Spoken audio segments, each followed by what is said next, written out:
Sveiki, brangus bičiuliai, sveiki atvykę į Kabalos akademijos platformą. Šiandienos tema yra pirmas eilėje.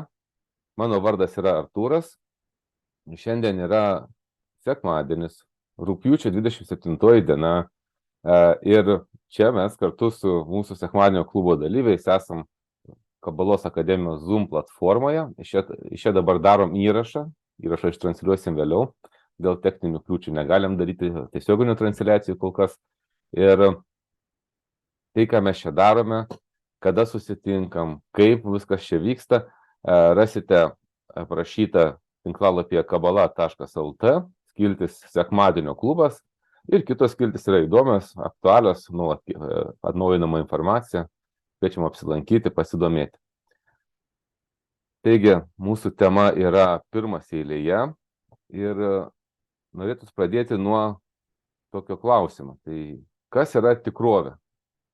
Šis ar egzistuoja tikrovė ne žmoguje? Ir tuo klausimu buvo įvairių nuomonių.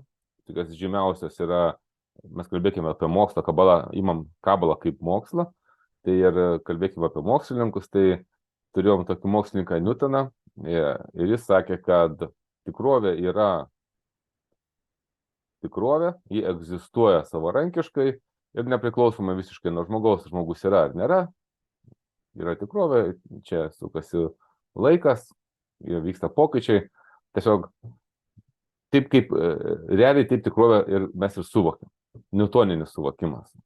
Po to besivystant mokslui, toks žinomas mums žmogus Einšteinas, jis sako, kad Einšteinas ir visa reliatyvumo teorija mums sako, kad visas pasaulis yra iliuzija, jo savarankiškai neegzistuoja, viskas yra reliatyvu, tai yra viskas priklauso nuo stebėtojo.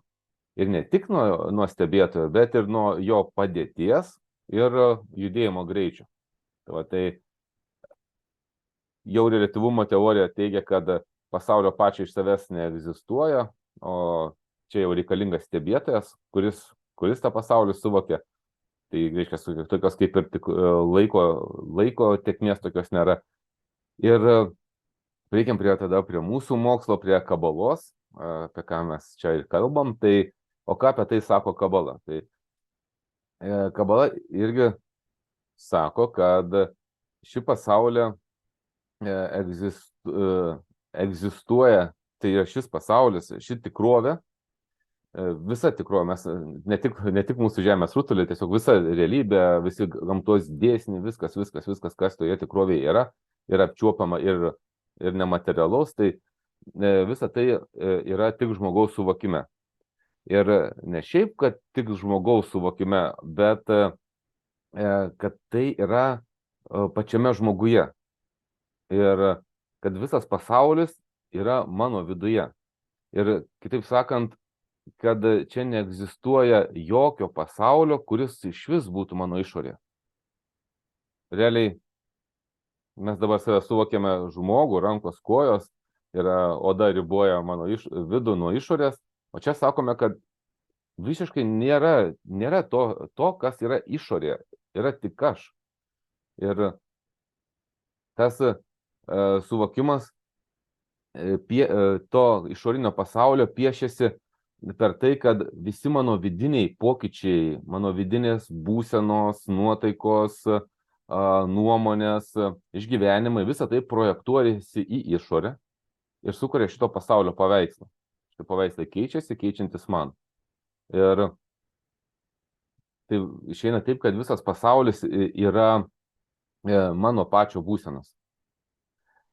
Taigi, apibendrinant, galima pasakyti taip, kad turime 3 pagrindinius tokius punktus. Tai kas apibūdintų šią tikrovę, tai kad nėra tikrovės ne žmoguje,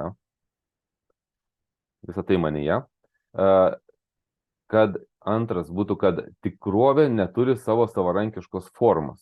Reiškia, kad be manęs nėra tikrovės.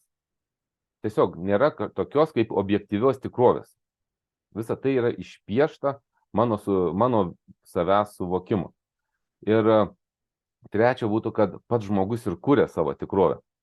Tai kadangi išeina, aš var specialiai čia bandau daug nieko nepasakydamas sukti aplink vieną temą, nes mes toliau tą temą diskutuosime savo čia uždarame jau rate, tam, kad tiesiog tas klausimas mumise apsigyventų. Tai išeina taip, kad nėra to nieko išorė, žmogus mato tik save.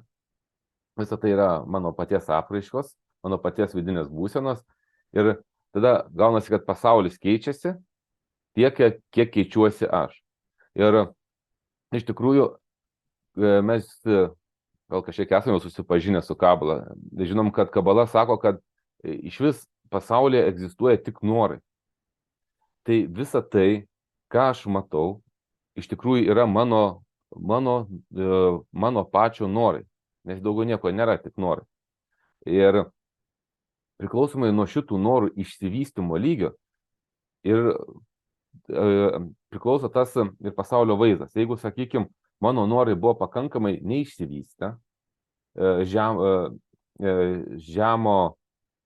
žemoje pakopoje, čia tikrai nieko, čia ne žmogus blogesnis ar kažką, tiesiog tokia evoliucija žemoje pakopoje. Tai yra, mes žinom, kad kabala yra 4 pakopas, negyvoji, augalinė, gyvūninė, žmogiškoji.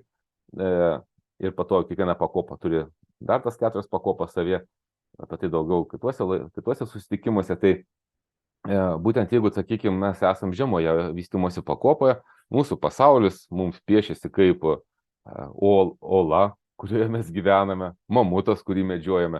Mes patys tokie pusnuogiai ir gyvenam, žalią mėsą valgom. Tai toks pasaulis neišsivyščiusios noram besivystant, kaip netgi juokaujama, taip, kad sakom, jeigu ne moteris, vyrai oloje tebe gyventų, tiesiog moteriai reikėjo visko ir va, taip išsipiešia pasaulis, tai iš tikrųjų taip pat moteris atspindi kabaloje, tai yra, jos šaknis yra irgi noras, tai mes matom, besivystant noram keičiasi tas tikrovės vaizdas. Ateina momentas, kada mūsų pradeda šitas vaizdas nebetenkinti. Mes norime kažko, ko negalim apibrėžti. Dar net negalim materialiai net įsivaizduoti, kaip tas paveikslas turi atrodyti, bet mes kažko norim. Tai mus pradeda atvesti čia. Tai kadangi tikrovėje mes pradedam kabala, kabala mokslas, leidžiantis pamatyti tikrą tikrovę. Besimokant kabalos, mes pradedam matyti tos norus, pradedam matyti, kad tą tikrąją tikrovės vaizdą ir kad toje tikrovėje nieko nėra tik aš. Čia yra pakankamai sudėtinga tema, nes tai labai painiojanti tema. Išeina iš to, kad kiti žmonės irgi neegzistuoja, kiti žmonės taip pat yra mano norai, taip pat mano būsenos ir jų atspindžiai, bet mes kitoje vietoje mokomės, kad vis dėlto yra sukurtas sistemoje yra vienas žmogus, o tai yra ne žmogus, o tai yra sistema, Adam Lišon, tai yra tam tikra sistema, kuri suskyla į daug dalių, kurios suvokia save kaip žmonės, tada kaip jų nėra, jeigu jie yra. Ir va, visas tas holografinis vaizdinys, apie kurį mes kabaloje studijuojam, tai palaipsniui mes prie jo priaugame, mes jį pajaučiame, matome, atskleidžiame, bet pirminis atskleidimas, kad pasaulyje nieko kito nėra, esu tik aš, vienintelis, tai yra mano norai ir viskas. Ir čia tada dar matau tikais tuos norus, kad jie veikia pagal tuos pagrindinius 2 principus. Realiai, visi norai. Pirmas principas, jie siekia išlaikyti tik savo dabartinę formą, visiškai nesikeisti, nieko nedaryti. Ir kitas dalykas, jie vis laik siekia prijungti prie savęs tai, kas jiems atrodo, kad dabar jiems yra naudinga. Tas labai paprasta matematika, kaip viskas veikia ir ką mes matom. Toliau nesiplečiant, šiandien turim dar pokalbį, mūsų 15 minučių jau praėjo ir tada apibendrinsiu, kad pasaulis yra skirtas tik man, pasaulyje egzistuoju tik aš ir jeigu jau ir atėjo laikas kažką daryti ar kažkam keistis. Tai šitoje eilėje aš stoviu pirmas. Tai šiandienos tokia ir mūsų tema. Pirmas eilėje. Ačiū visiems, kas žiūrite įrašą. Kviečiu prisijungti kitą sekmadienį prie mūsų jau live transliacijos, tikro mūsų susitikimo. Ir iki pasimatymo kitą sekmadienį.